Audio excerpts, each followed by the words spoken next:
What do CEOs need to know about sales these days? A lot. Outdated sales strategies and tactics plague most companies today. Listen to what innovative CEOs and experts have to say about how to change all that with Sales Talk for CEOs. Welcome to Sales Talk for CEOs. My guest today is someone that I have known for over 20 years. And I can't even believe I haven't had him on the show sooner. But I've had the pleasure of watching his company grow from a two-person company with laptops in his little place, he and his wife as the founders, right, to a global company with, I don't know, probably more than 50 people now and 20 years in business. So it's really exciting for me to have my friend Jarrod Lopiccolo on the show. I admire him so much as a business leader. I could just gush all over him about it. He is truly one of the great leaders that I've had the pleasure of knowing. And I admire him for many reasons, but especially I admire him for the kindness he shows, not just to his team and his customers, but to the community as well.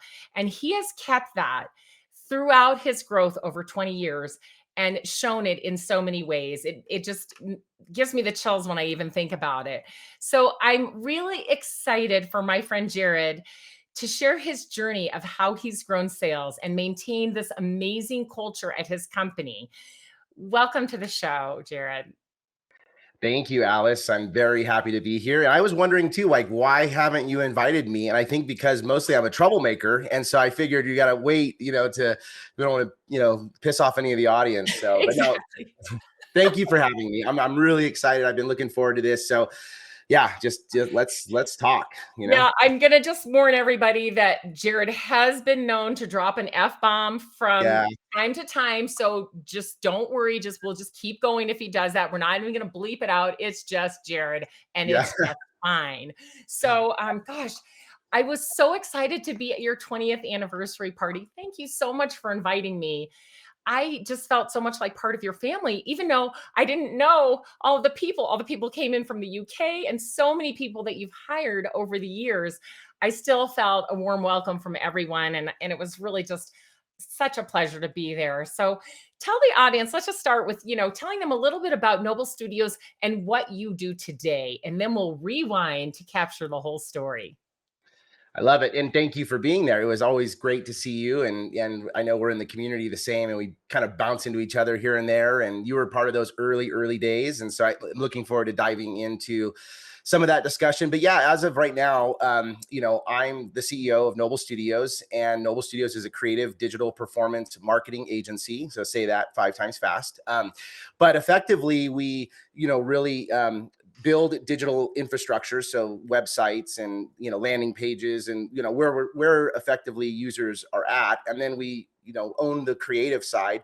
So that's building from brand platforms to brand strategies, all the way through to logo and mark development to principles and pillars and core values, and then that translates into creative campaigns. And then our performance side, we're all about getting it out there into the world, right? So whether that's through paid, or it's through social, or retargeting, or SEO, or SEM, all those types of services. So when we own effectively the digital sort of experience, the creative, and then where the audiences live, we're just the most impactful for all of our clients, and that just gives us the greatest joy, because at the end of the day, we want to connect consumers and humans to brands, and make sure they have a authentic experience.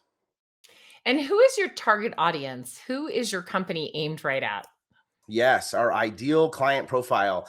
This was something we've obviously evolved over the years, right? In our earlier days, we were sort of like, especially any entrepreneur, I kind of encourage them to say yes to everything, only for those first couple of years, right? So you can test out your services, and you can test out the industry. It's really hard to know exactly what's going to work until you've tested it out. And then as you mature and you grow, that's important to like really hone in. So right now, our ideal client profile is a company, an organization that has a CMO and has a small team of anywhere from 5 to say 10 people. They're looking for those types of performance marketing services, and specifically in the vertical of travel and tourism. So that represents about 55% of our business, and then the other 45% is built up around B2B, mostly fintech, health tech, and then some manufacturing tech and inside there. So yeah, that's kind Right. of who we are. That's great. We're going to jump into that some more, but let's Good. go way back in the Wayback Yeah. Machine to when you and Susan looked at each other and said, yeah, we're going to start a company. Like, what were you doing right before Yeah. that? And then how did you get this idea to start this company? Yeah, so it's interesting. So at the time, I was studying. So Susan and I, my wife and business partner, we met in college the very last year of our university studies. We were in an English 404 class, which is a highly technical writing class. And if you know me, English is not my strong forte. I was the designer, the architect, that kind of thing. And in fact, I had to take English A, which is like below English 101 when I first got into the university. And I thought I got to lean into this and I've got to really focus on my weakness and grow that. And so we met and we had a project But that you was, were majoring in architecture, weren't you, at the and I time? was, Is that your yep. degree? I think, yeah. Yep, I was majoring in architecture. I finished actually high school at 16. So I graduated early. I was set to be one of the youngest architects in like 35, 39, plus states. And so that was my focus, was architecture.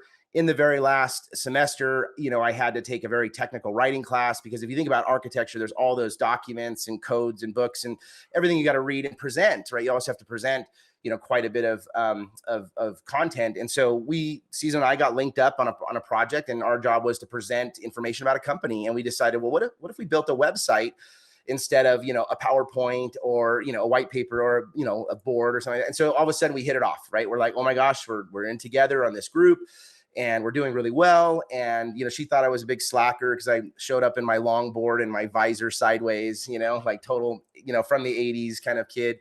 But yeah, and then all of a sudden we're like, wow, we actually work really well together. And then we fell in love, and then we decided to move up north. So we were in Las Vegas. We decided to move up north to the Carson City, Reno, Tahoe Basin area. And we just thought, well, she's set to be a copywriter. She was working for R&R Partners at the time, helping taglines like "What happens in Vegas stays in Vegas." I was working at Paul Stillman Design Group as an architect. And I just thought, gosh, I really love the digital architecture, this virtual architecture, as opposed to physical architecture. And she really didn't want to become a teacher, which is what everybody thinks you do when you major in English. And so we decided, well, let's kick this thing off. Let's actually try to start a business. And from there, it, kind of took off from there. Well, okay. So who were your very first customers and how did you get them? Yeah. So it's interesting, I believe it's, and you said this earlier, kind of in my introduction, in that element of humility, and that I feel like wisdom, can come from everywhere in anyone. And so when we first got here, we were just like, let's get ourselves involved into the community.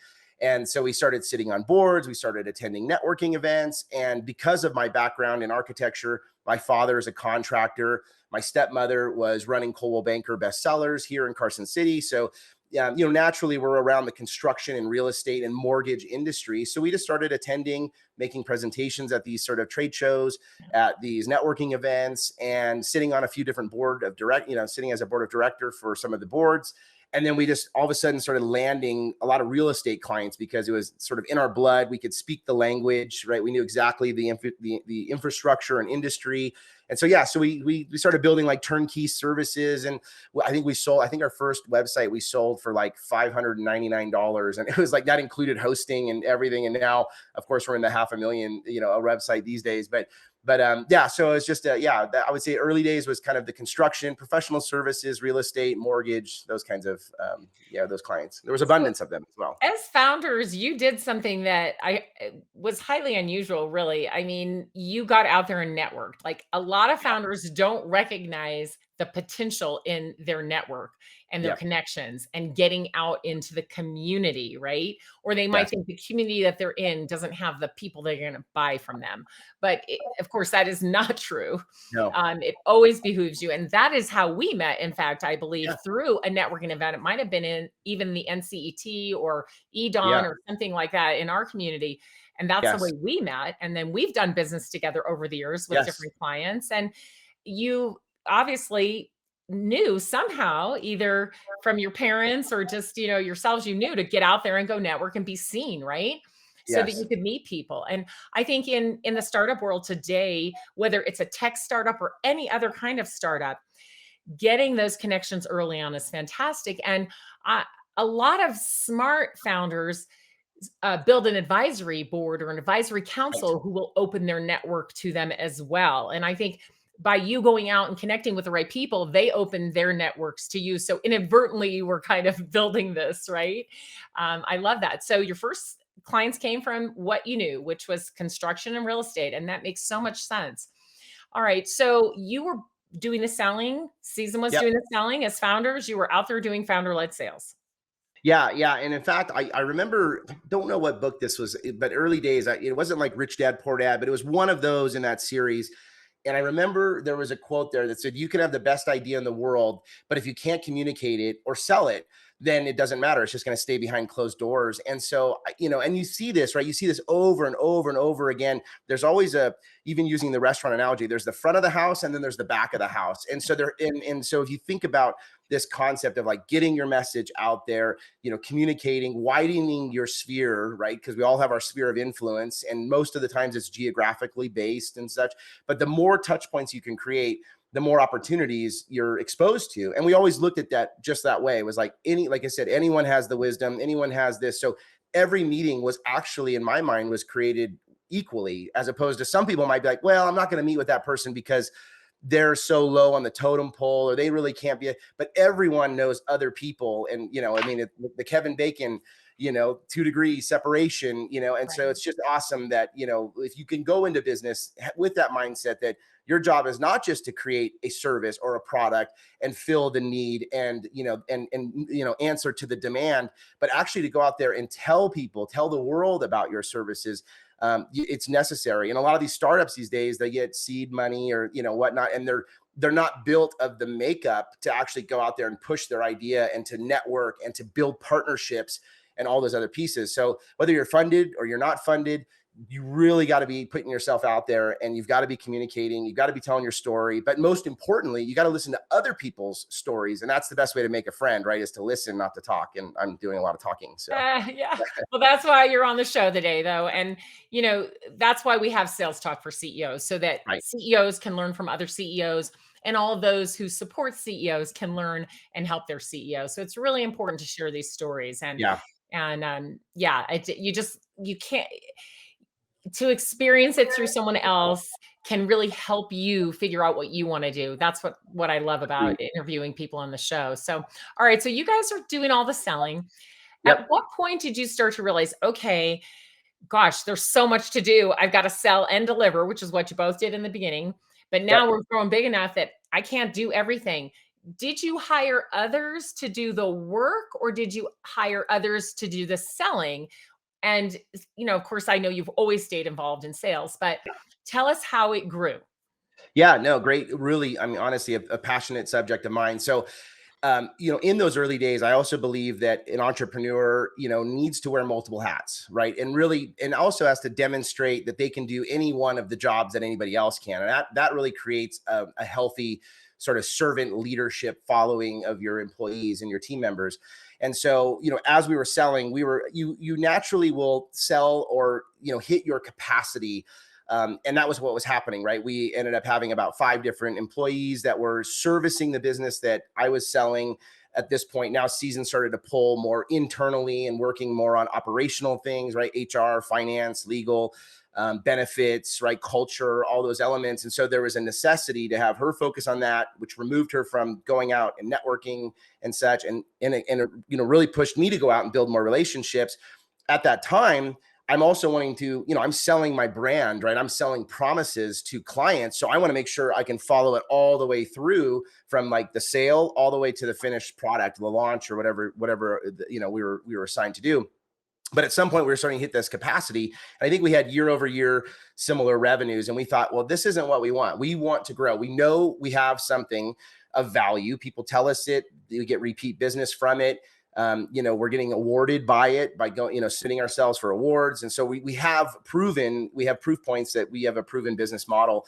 And so at that point we thought, okay, well, in order to grow, we need more sales. And I've always had this belief that not that sales is more important than the other aspects, but the sales is the tip of the spear. It's the first thing that happens, right? Without the sales, all those other sort of processes and, services and methodologies and, whatnot, those don't exist. And so I thought, well, this is our time to really invest. And so we started searching for a partner, because we knew we needed someone that would be elevated enough to have, conversations. And also at the time, I was a bit scrappy, to your point, loose language and, kind of, it just, okay, that's the creative guy is what they saw. And I needed a little bit more credibility as well. And so we found a partner. His name was Michael Thomas.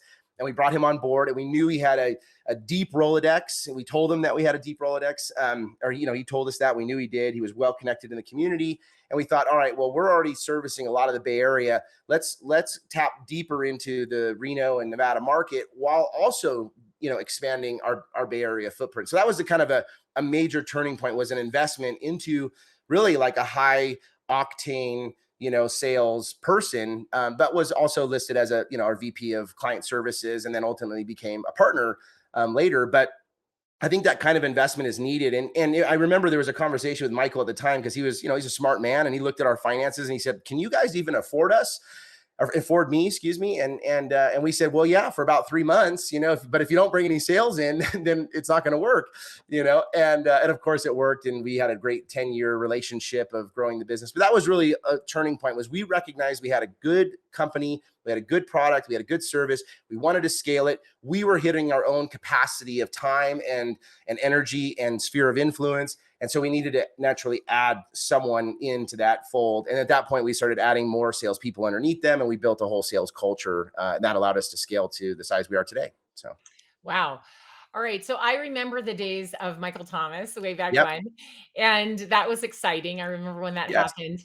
But rewind just before that, because you said you started locally with construction and real estate and stuff. And then I heard you say, oh, the Bay Area, but we kind of missed yeah, that part. So let's go back and talk about, how did you get your first clients in yeah. the Bay Area? Yeah, great. So this is what I love to tell, is that everyone has a sphere, right? That they have these connection points, and oftentimes we categorize them as family or friends, acquaintances, or whatnot. And so I believe that that's your starting point, right? And this is why you always see it with investment. You're like, well, we're going to do a family and friends, run first, and an investment pool and all this other stuff. And so we effectively reached out to every one of our family members and every one of our friends, and we were just telling them about our business. Like, look, we're doing well. We didn't want to use them as guinea pigs at the very beginning, right? That would not have been healthy for the long-term relationships that we wanted to keep. But after we proved that model, we started reaching out and saying, look, we're trying to grow. And we exposed that we wanted to grow by 2x in the next 2 years. And one of my uncle actually, basically said, hey, you know what? There might be an opportunity. Why don't you come to the Bay Area? And I said, okay. And so we show up, and he works for Autodesk, and Autodesk is a, very large 2D, 3D software development company, Fortune 100. And he said, look, I don't want to expose the nepotism that we have, that we're, related. But I will do this. I'll provide you an introduction, and that's all I'm going to do. And okay. So he provided an introduction. I met with this whole new team. They said was, yeah, Mark says you come highly recommended, and yep, perfect. So I show up. And I remember the project, very specifically. It was called, it was called It wasn't GeoCities, but it was mimicking a GeoCities things. It's called Metropolitan. And basically they had the work of about $50,000, and we decided to pitch it at $5,000, because we thought, well, this is a land and expand opportunity. Like, if we can get in there and we can prove that they believe in the model that we've created, then hopefully they'll make recommendations. And so we did this 2-month-long project for $5K, broke our back. We were worried about the investment. And then all of a sudden it just started happening, right? And someone else saw that project. They referred us. Next thing you know, we're working with, like, rewind or fast forward 2 years, we're in this company, like 15 different divisions and 25 or 30 different people.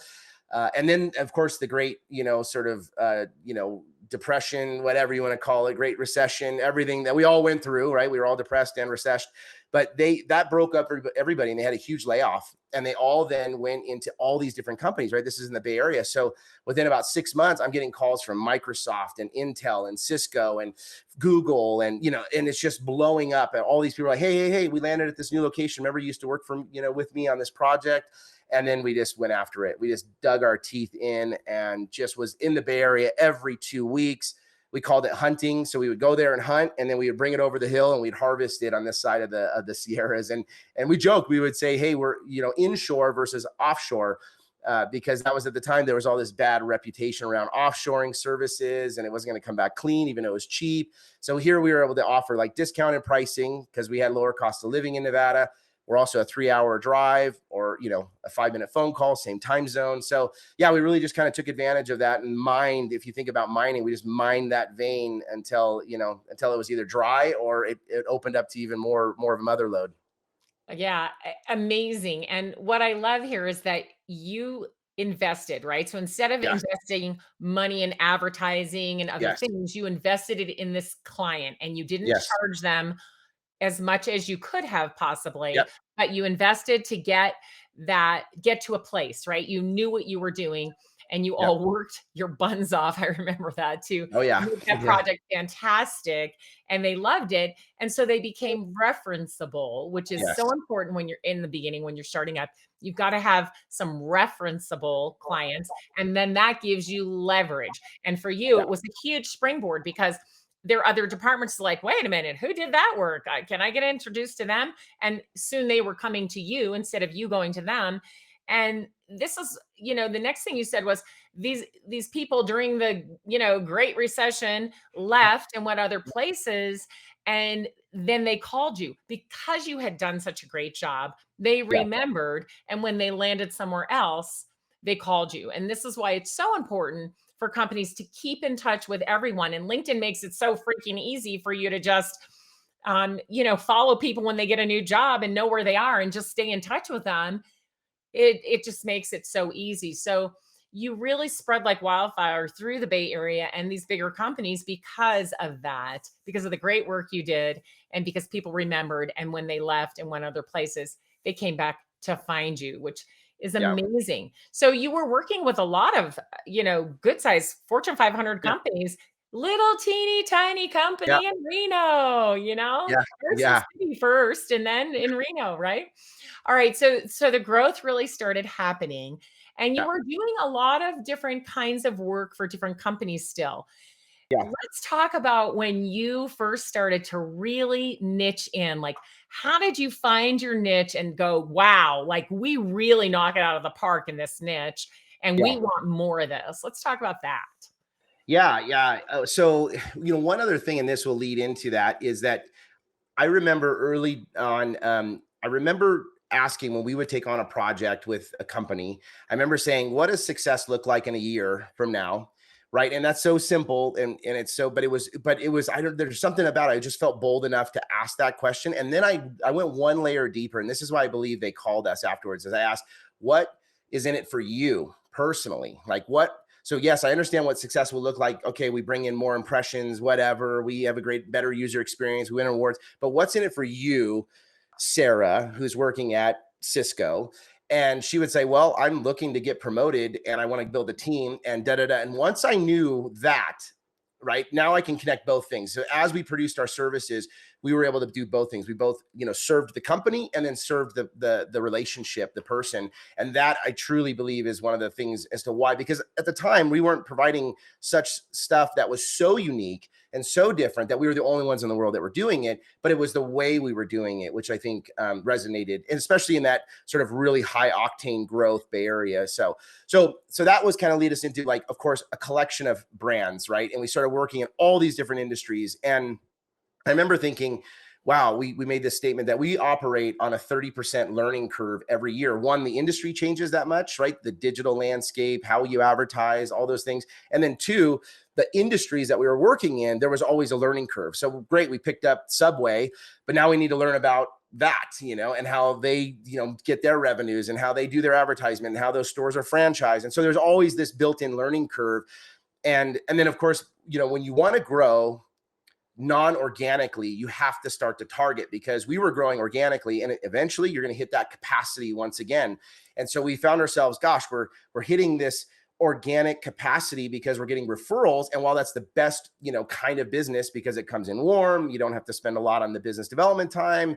Oftentimes you can still make a small mistake at the beginning because it's warm.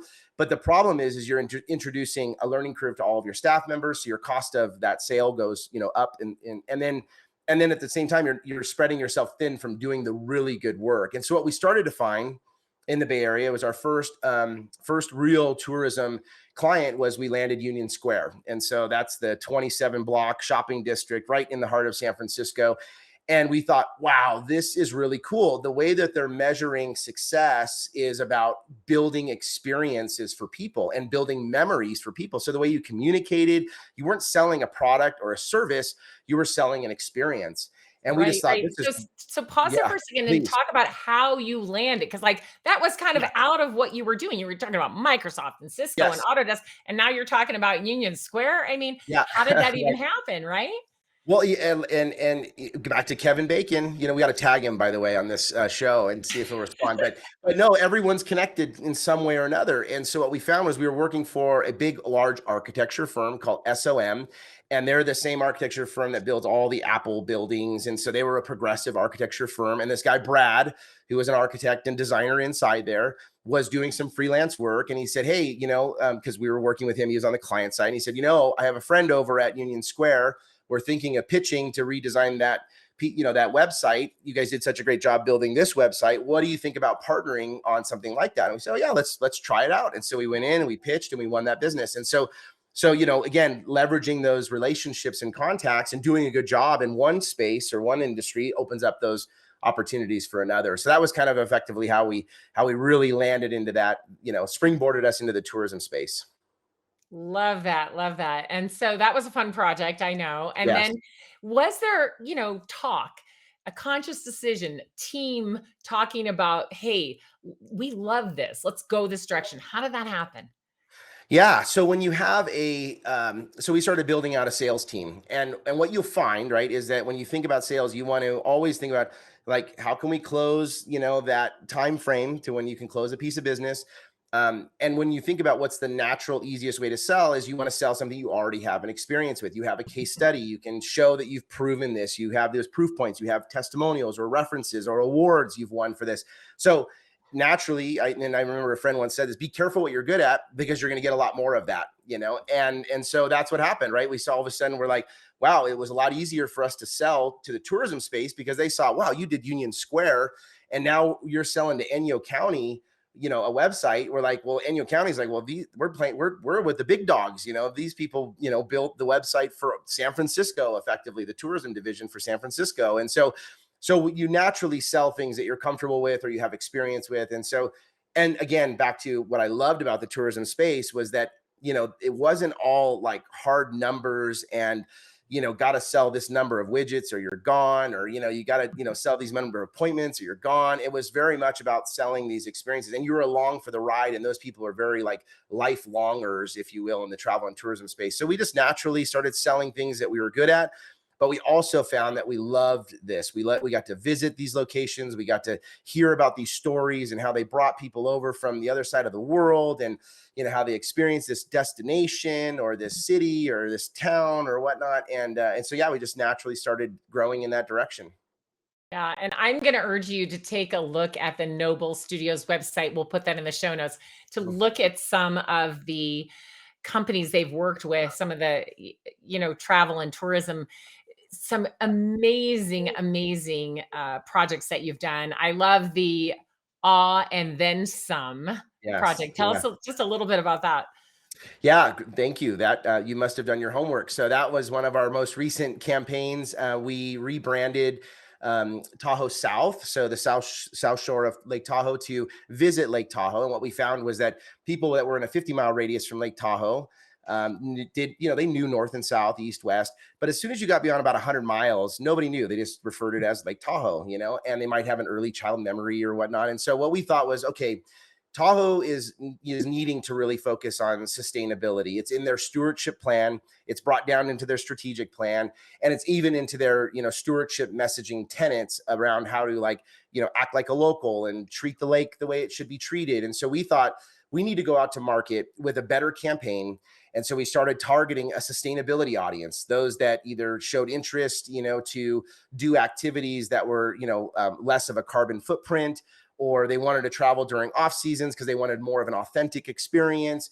And, or maybe they purchased an electric vehicle, so it shows that they're energy conscious. So we started building this sustainable audience, and we thought we have to create a messaging campaign that will relate to that audience. So we created, instead, so if you think of awe and then some, it's actually awesome, and it's broken apart. And you have the awe, which is this beautiful lake, crystal clear waters, open trails, pine smell. And then you've got the sum, which is all the activities you could do: the hiking, the mountain biking, the paddle boarding, the gaming life, if you wanted to experience that. And so we thought, well, let's create this campaign. Let's attract a new sustainable audience to come into market. And what we found was that by doing that, and by hitting the sort of visitor right at those message points, it generated, more conversion. They stayed longer in market, they spent more in market, and they reduced the over tourism impact. So they weren't going to just Emerald Bay; they were going to all these other smaller beaches, or off. They wouldn't mind taking a little bit of an adventure to go somewhere else, or they showed interest in even taking some of the public transportation, so it reduced that carbon footprint as well. And we recently submitted it into the U.S. Travel Association for the ESTO Award, and we actually won one of the ESTO Awards, which is effectively like the same as a Grammy or an Oscar, but for the travel and tourism space. Wow. Well, congratulations on that, and Thank congratulations on you. that entire campaign. It was just amazing. I want to have you back on the show as an expert to talk to CEOs about what they can do to help brand their companies, even if they Yes. don't have the big dollars, because I know you have so many tips for them. But continuing on this vein of growing sales and the Yes. culture that you built at your company, I want to talk a little bit about how the things you do in the community impact your sales, impact all of your customers, but also impact your employees and your company. So about 10 years ago, you started Noble Deeds. And oh Yeah. my gosh, this is something I love so much that you've done. So let's talk about Noble Deeds. Yeah. So you mentioned the community, and that truly, I believe, whatever company you start or are a part of or whatnot, I think it's important to be a part of your community. It's where you live, it's where you grow, it's where maybe you have kids, it's where they go to school, it's where you kind of can leave a legacy to a certain degree as well. And what we found was, we wanted to, create some sort of a bonding vehicle for our team, and also, contribute to the community. And so Season, this is really her brainchild. And she thought, okay, well, let's do our very first one, which was we went to the Tahoe Rim Trail, and we did a 1 mile rim trail cleanup, where you worked, and we had hammers and, shovels and whatnot. And, you got to imagine we're all marketers and, with soft hands and no calluses. And so after about 2 days, we just realized this is probably not the best use of our time, and we should actually provide back to the community the strengths that we have right internally. And that was marketing. We knew that if we could provide marketing to the community, we would be that much more impactful. And I always encourage any company to look at what your strengths are with your people and provide that back to the community, because it'll pay itself forward that much more. So at this point, Season thought, well, what if we created a committee, an employee-led committee, where we would interview nonprofits in the state of Nevada. They would apply, and we would give them 1% of our time. So as this sort of Patagonia, let your people go surfing, give away 1% of your profits. We really followed that model of like giving back, paying it forward. And so we thought, well, let's give 1% of our services and our service time, which effectively is profit at the end of the day, because if you give it to someone else, then you'll get money for it. And so we decided, let's carve that out. And as we would grow, that pool would grow, and therefore our impact would grow as well. And so, yeah, I think we just hit 10. I know we hit to 10 years. I think we just hit 1.5 million in donated services or profit, if you will, back to the community through this employee-led program. We just launched it over into the UK where our other office is. So now we're creating its own opportunity over there and helping that community, because where our people live and like I said, experience their community. So yeah, it's just a really great award. In fact, just last week, EDON announced us as the philanthropic hero for large company for the Noble Deeds philanthropic program. So yeah, really proud of it. It's a differentiator for us, not just for competitive reasons or anything, but it just feels good to know that you've made such an impact on people's lives. And truly, we've actually saved lives with like the Crisis Support Center. They told us their call volumes are up and their, suicides are down. So I know it sounds like so close to home, but we've really made an impact actually saving lives, which I never would have thought that we could have created as a marketing company, a program that actually saves lives. And so, yeah, I'm more than happy to continue to talk about it, but so proud and blessed, Yeah, you really such a tribute to the way you lead and such an asset to the community. It's simply amazing, and I applaud you and your whole team for continuing that effort because it's so important. So as we wind up now, Yeah. I often say, people have heard me, I write this on LinkedIn. I often say the CEO always has a role in sales, but that Oh, yeah. role changes as the company matures. So I want to wind up with talking about what is your role in sales, even though you've hired, early on, even, when you hired Michael and you were still involved in sales. I know you and he were just troopers out there, Yes. going to San Francisco, going to the Bay Area every week, and checking in and getting new business and all of that. But what is your role now in sales, and how have you kind of morphed that to where it is today? Yeah.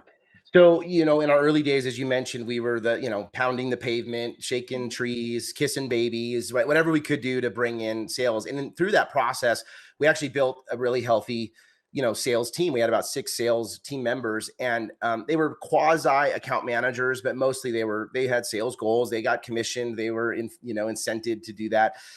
And that's because we were mostly project revenue. Well, it converted to recurring revenue because over time, we found that the longer we stay with clients, the more embedded we are, the more we're viewed as a strategic partner versus a vendor. All those things effectively meant that we needed to be in a recurring revenue model. And so now we're more than 75% recurring revenue. So those salespeople naturally converted more towards account managers. We call them client success managers. And so now they're really focused on renewals, upsells, cross sells, and retention of that business, right? And effectively earned revenue. And now I want to grow, right? We come out of the pandemic. We're like, I'm interested to grow, and so we're actually kind of rebuilding a sales team right now with the intent to double in size over the next 3 years. And so my role as a CEO is I'm taking all of the sales philosophies that we've learned over the last 20 years. That it's not all like proprietary. There's things like BANT that we use. We also have built our own models, like we call PPP, and it's profit, passion and progress. So we rate clients and prospects as they come in. Is this a profit client or is this a passion one? Okay. And so we're taking all these sales philosophies and we're building a really healthy sales outbound team, but not the idea of dialing for dollars, more showing up as thought leaders, speaking at conferences, really putting out studies or research papers or white papers, those kinds of things. And then I'm actually working heavily with marketing. And the goal would be that, if I wake up for a year from now, that marketing and sales are hip to hip. They're working together, they're achieving goals, they're setting goals, they're hitting those goals. And eventually I want to get to a point where I can say, next year, third quarter, I want to sell X amount more in this service line. And we know exactly what levers, what pulleys, what things to navigate that will get us there. And so that's the goal, is to get to effective, predictable sales is what I want to get to.